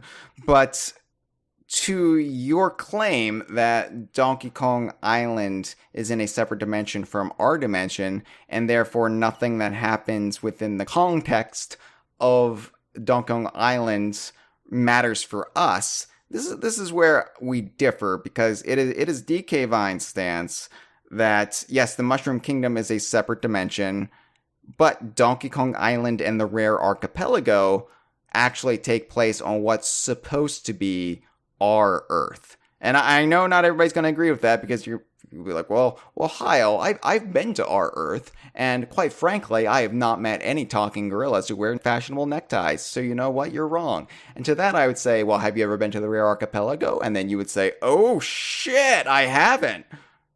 And then I would win. Yeah. The Rare Archipelago is obviously on Earth. It'd be crazy to think it isn't. I'm glad Smash called. I am really enjoying his calls in the recent episodes. I really liked how he went from not knowing much about Donkey Kong to calling in about bluster and specific plots from episodes of the cartoon. Yeah. And I talked to him on Twitter the other day. He said Cranky never wore the tie, and I showed him the box art from Donkey Kong 94, and I was like, that's Cranky. And he was like, oh. Yeah, he's a fast study, that's Smash. Yeah, keep calling. I'm really enjoying the things you have to say. Well, he did call again. Unfortunately, I have to save that one for the next call sack. But I've labeled it. I set it aside. I've bagged it. I've tagged it. So don't worry, Smash. We'll get to it eventually down the road that has been paved through Canadian wilderness. I'm really looking forward to it. All right. So let's take our next call, and then we'll check in again with the live stream chat and see all of the points of contention they've had with us throughout the episode. Yo, this is Rangasman calling for the Earth Day special. And I've got a question for you guys. So I'm wondering if you prefer for Rare to do in-barn style of humor, as in everybody within Rare contributes to a project and they create the dialogue within the barn, within their group of people, or if you guys would consider, rather, that consulting comedians or other people from afar would be an equally enjoyable approach to creating a game. I've been listening to a lot of Patrice O'Neill lately, and the dude's freaking hilarious. He reminds me of K. Rool and so many of his mannerisms. And I just think, even though he's passed on, I think there will be comedians out there that really could contribute to a wonderful game, and preferably comedians like Patrice who actually are into video gaming themselves. So I'm wondering which comedians you'd like for Rare to consult with when making the next phenomenal creation that they have on queue. I look forward to hearing about it, and stay green, my friends. Peace. So this was kind of a Trojan horse of a call because he was like, call for the Earth Day episode, and then he answers, stay green, my friends. But the middle portion, nothing to do with anything. Patrice O'Neill, okay. Well, we took your call, so we will answer it. We're not going to be wasteful on the Earth Day episode, you know? We'll use every part of the call, Shane. The comedian I would most want Rare to write for their games, Lee Loveday. Yeah, I have to say, like, I would want them to stay, you said, like, within the barn. And I thought at first you were going to talk about, do you think, like, Rare's former location and way of making games in converted barns was more ecologically friendly than when they moved to Manor Park and they had the big sprawling campus? Is that more harmful to the environment than the way they used to be?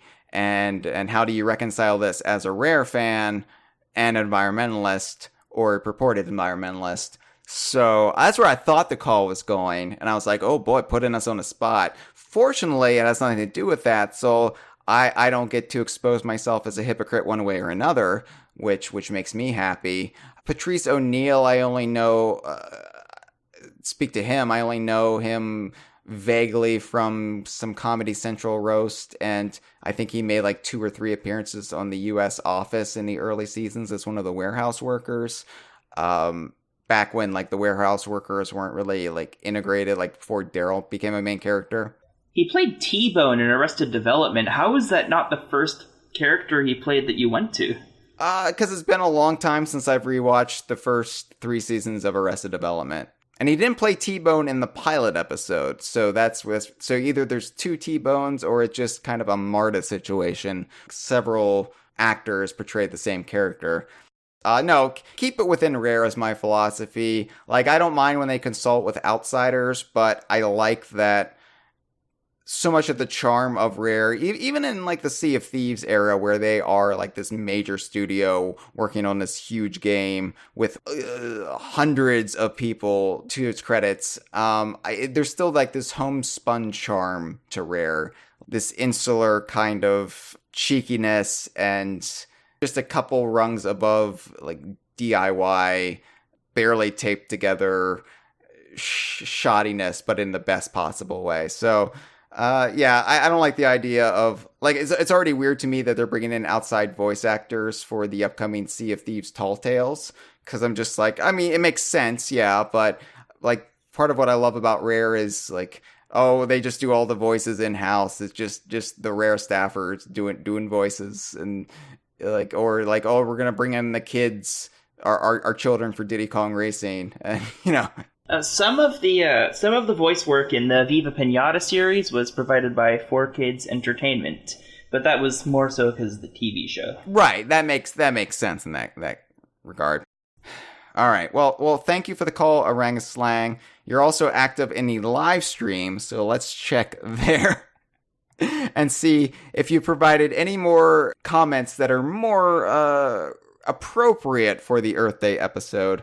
He says, are y'all going to address Banana Republic / Chiquita and Donkey Kong as a critical analysis on America / Great Britain's history of subjugating island nations to do their bidding? Shit is still going down today. Well, Shane, do you want to comment on this? I've seen, like, I know there's like videos about this, like bringing up like Donkey Kong Country is actually an analogy for the Banana Wars. I have not watched any of those videos. Okay, all right. I don't know much to say. Like, you could read into it in several like possible ways. The thing is, like, the history of the Kongs and the Kremlings, as provided by in-game lore and background context, the Kremlings used to have Donkey Kong Island before the Kongs rose up and threw them off. And if we're to take all of the clues Returns gives us, then the Tiki Tak tribe are early Kongs, and they use the power of Tiki Tong to overthrow the Kremlings and drive their empire back. So it's kind of a gray area. There's like, you could make the argument like they have a history of subjugating each other. So yeah, which I like, because I like that the Kremlings aren't actually totally villains. K. Rool is outright villain, yes, and his minions that do his bidding are villains, but not every Kremling is a bad guy. Not every Kremling is a baddie, and it's shown that many Kremlings hate K. Rool. Many Kremlings want nothing to do with K. Rool. Just like our own world, nothing is black or white. It's all in those pesky shades of gray. Although, you know, I'm not saying, like, subjugating island nations was ever a good thing. I'm not saying, like, that's black and white. Yes, clearly. Just Andre says, your use of the phrase fires of industry, which I believe I did use that phrase, now has me picturing Grunty spawning the Banjo-Tooie baddies from Oily Hell Pit, while the Banjo-Kazooie baddies watch over Grunty's shoulder, looking horrified. Yeah, what... He's referring to the scene in Lord of the Rings, Fellowship of the Ring, where Saruman makes the super orc, the Orokai or whatever they're called, and then like they like spit out from the ground, and they're like in these like pouches, these sack pouches they stretch out of. Yeah, it's exactly like that. Although the baddies, the gruntlings, were actually created in Bad Magic Bayou, because there we saw that Klungo had his lab there, and he actually created them. This is established in the game. This isn't just me bullshitting. Bad Magic Bayou, the Banjo-Kazooie Grunty's Revenge World, was where Klungo and Gruntilda made the Gruntlings and other baddies through a combination of magic and mad science. And they also trained them there too. They had a training ground in Bad Magic Bayou Swamps. So not quite the Saruman thing. They didn't make them under freezing furnace, but yeah, close. So, Shane, final thoughts on this Earth Day episode. Well, maybe not final thoughts. If every day is Earth Day, we're going to have to be having thoughts about it on every episode after this. So, final thoughts for now. I love Earth. It's pretty good. All right, good night, everybody. We like Earth. We took a stance. Sorry to be so political. Smash brought up Frederick's ice horn, and I'm glad he did that, because we obviously have a crisis on this planet, the climate crisis. It's getting worse. We're not doing enough to combat it. Some say we only have 12 years before it's irreversible, or at the very least before the damage it's going to cause happens regardless of what we do. We could still dampen it, but by that point we'd be the point of no return, where it's going to change our way of life one way or another. So, since I already rebutted Smash and said that Donkey Kong Island and the Rare Archipelago is in our dimension on our Earth, it makes one wonder, because in 2014, well, actually, Tropical Freeze took place in October 2013, because as we all know, canonically, that's when Donkey Kong's birthday is, as established, of course, by Mario Party 4. But they beat Lord Frederick, and they got his magic horn that he used to freeze Donkey Kong Island, permanently freeze Donkey Kong Island, this mostly tropical island near the equator. They froze it, and it stayed frozen. It became like this Nordic paradise for these Viking creatures. And it makes you wonder, well, Donkey Kong's in possession of this horn, and he used the horn to reverse the effects. And I posited back on the Tropical Freeze episodes we did way back in Season 2 that maybe it all depends on your personality. Because Donkey Kong is pure of heart, he brought forth a natural spring-like weather pattern out of the horn, whereas Frederick meant ill harm, so he was naturally frosty when he played the horn. But let's assume that you can control the temperature, the weather, whatever weather you want to make, whatever temperatures you want to bring about with the horn. Let's say you could do that. Would Donkey Kong then obviously have the responsibility to take it upon himself to reduce or at least negate the carbon emissions we put into our atmosphere and blunt the effects of global warming to the point where he could cool the Earth just enough that we restore the balance? Could Donkey Kong do that with enough practice, enough patience, maybe enough traveling?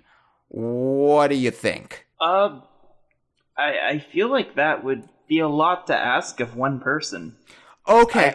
I think Donkey Kong would want to help.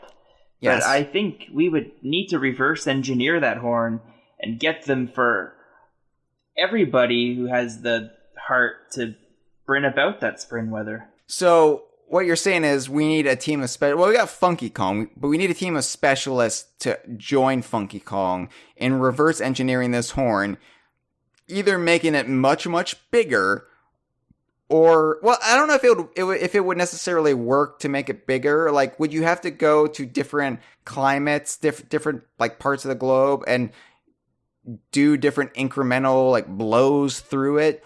Or would it just, if you could make it big enough where it can encompass the entire globe? That sounds right. Yeah, I think that would work. Okay.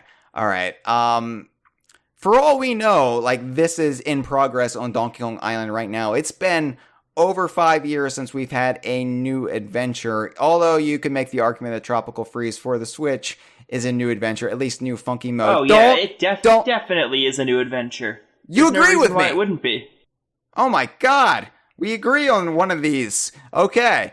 Besides that, Funky did take a break to adventure on a surfboard, but maybe Funky, aside from there, has been hard at work with a team of science people trying to figure out how to use Frederick's horn to solve the climate crisis. And maybe that could be what the next Donkey Kong game is about. Whoever's developing it, you throw that in there if you want. You know, as a little Easter egg, like in the background, have Frederick's horn, have Funky have a laugh. I don't know. I'm just spitballing here, but you know, we probably shouldn't rely on these fictional gorillas to save us.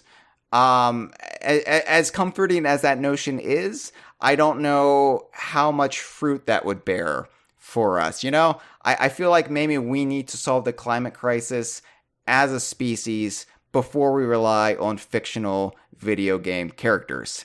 Controversial opinion, sure. I'm sorry I had to say it, but I don't think Donkey Kong in reality will save us. So all we can do is then take inspiration from Donkey Kong and his friends. And that is, how can we learn to improve the health of our planet via their own example? So Shane, why don't you go first?